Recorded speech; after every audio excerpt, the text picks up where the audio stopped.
ওসমান হাদি নামের বন্ধুটার সাথে কোনোদিন মোলাকাত হয় নাই। ও আল্লাহ, কিন্তু একটা পশু কেউ যদি আক্রমণ করে পশুর উপরে সহ্য করা যায় না, আর সেখানে একটা তাজা প্রাণ চলে যাবে।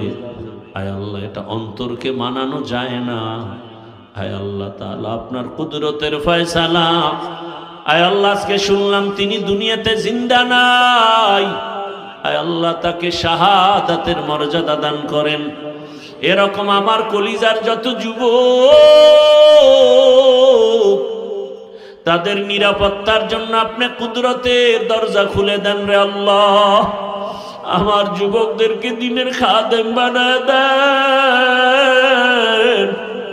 আয় আল্লাহ, প্রত্যেকটা যুবকের দেশের জন্য আপনি ঢাল বানায় দেন। আয় আল্লাহ, কত যুবকের কথা শুনলে কলিজাটা ঠান্ডা হয়ে যায়।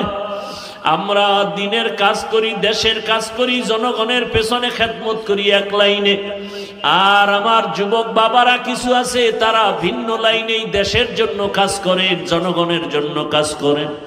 আয় আল্লাহ, দেশের দরদি, জনগণের দরদি, দ্বীনের দরদি যারা, কুদরতে তারা তাদের হেফাজত করেন আল্লাহ।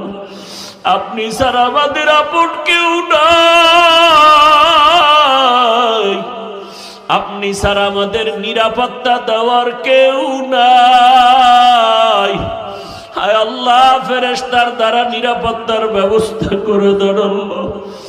আর যেন কানে না শুনি, যুবক নাই, তাজা প্রাণ ঝরে পড়েছে।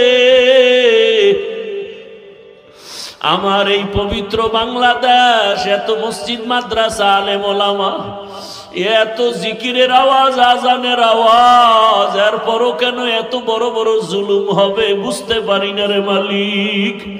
ও আল্লাহ, গুনার কারণে বেজার হইন না, হেদায়াতের নূর দিয়া সিনাটা ভরপুর করে দেন, 5 ওয়াক্ত নামাজি বানায়া দেন। আমার কলিজার যুবকদের দেশ ও দিনের খাদেম বানায়া দেন।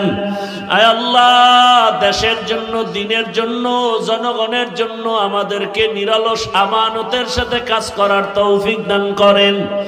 আয় আল্লাহ, সামনে নির্বাচনের এক মহড়া, যার দ্বারা দেশের উপকার হবে, জনগণের উপকার হবে, ইসলামের উপকার হবে, তাকেই বিজয় দান করেন আল্লাহ। আয় আল্লাহ, আমরা কারো পক্ষ বিপক্ষ বুঝি না, আপনার মর্জি মতো থাকতে চাই। আয় আল্লাহ, ইসলামের লাইনে চলতে চাই। যারা বুঝে না